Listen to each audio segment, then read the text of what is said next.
حمدا لستار وغفار والسلام على سيد الأبرار والمهاجرين والأنصار ومن تبعهم بإحسان إلى يوم الحسن.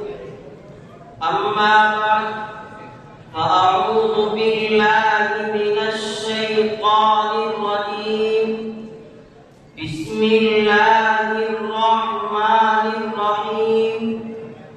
وما أرسلناك إلا رحمة للعالمين. قال النبي صلى الله عليه وسلم إنما بعثت لأتمم مكارم الأخلاق. صدق الله العظيم. حكم مستحکم و مخاطبین محترم اور اسٹیج پر تشریف فرما علماء کرام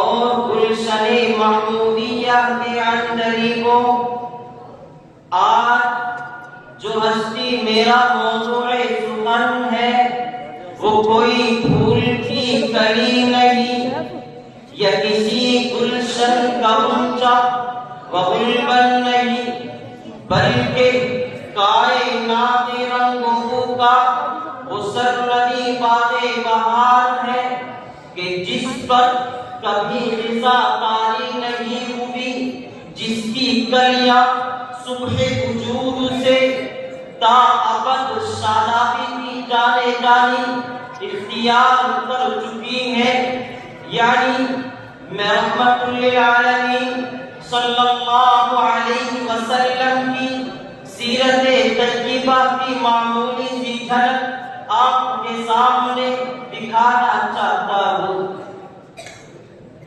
حضرات،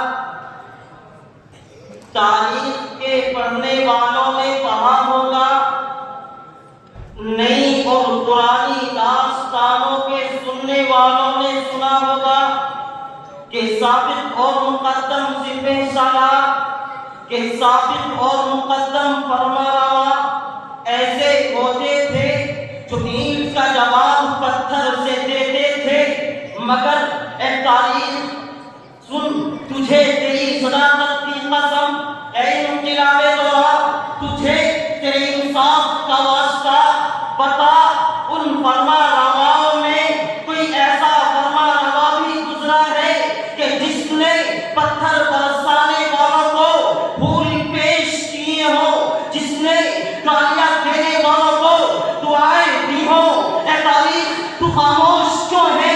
اے انقلاب دورہ تو جواب کیوں نہیں دیتا؟ اے گردش زمانہ تو ساکت کیوں ہے؟ ہاں ہاں، تیرا خاموش رہنا تیری صداقت کی دلیل ہے، اس لیے کہ ان فرمانرواؤں میں تو کوئی ایسا فرمانروا گزرا ہی نہیں، اور کیونکہ انسانیت کو اور جہالت میں اور تہذیب میں تو کوئی ایسا فرمانروا میسر بھی نہیں آ سکتا.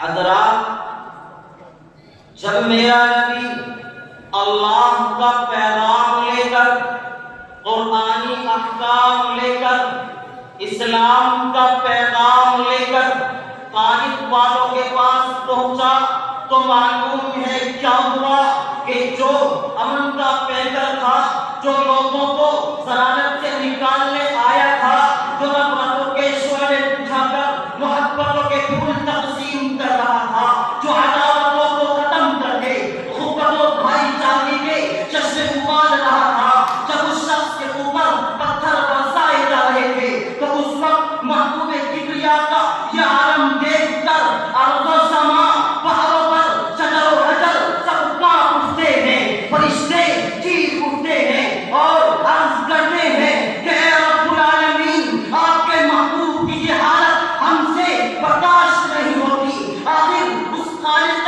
پہاڑوں پر مالک شمس قمر کو جوش آتا ہے، پہاڑوں کے فرشتوں کو حکم ہوتا ہے کہ جاؤ، جس طرح بھی ممکن ہو میرے محبوب کی تسلی کا سامان مہیا کرو. چنانچہ پہاڑوں کے فرشتے حاضر ہوتے ہیں اور عرض کرتے ہیں کہ اے رحمت للعالمین، اے خدا کے نزدیک سب سے محبوب، اب صبر کا پیمانہ لبریز ہو گیا ہے، سب کا دامن چھوٹ گیا ہے، اجازت دیجیے کہ ان بدبختوں کو، ان بد کرداروں کو، ان بد نصیبوں کو انہی دونوں پہاڑوں کے درمیان پیس کر رکھ دے۔ ہواؤں کے فرشتے حاضر ہوتے ہیں اور عرض کرتے ہیں یا رسول اللہ، اجازت دیجیے کہ ان کے گھروں پر ایسی آندھی چلی جائے کہ ان کی نسلیں بھر جائے، مگر اے تاریخ سن، اے ظلم و ستم کی داستانوں سے اوبنے والوں متوجہ ہو جاؤ۔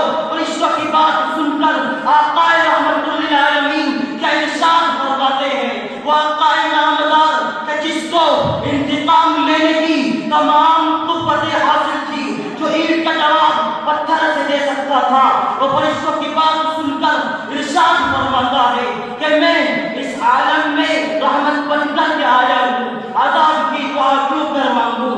وما ارسلناک الا رحمتا للعالمین، کہ میں صرف رحمت للمؤمنین نہیں، کہ میں صرف رحمت للصحابہ والاجمعین نہیں، کہ میں صرف رحمت للناس نہیں، بلکہ میں تو رحمت للعالمین ہوں۔ میں ان کے حق میں کیوں قہر الہی کی دعا مانگوں؟ میں ان کے حق میں کیوں قہر الہی کی دعا مانگوں؟ بشر ہے، بے خبر ہے، کیوں تباہی کی دعا مانگوں؟ آئے تو دنیا میں بہت پاک و مکرم بن کر، آئے تو دنیا میں بہت پاک و مکرم بن کر، کوئی آیا نہ مگر رحمت عالم بن کر۔ وما علینا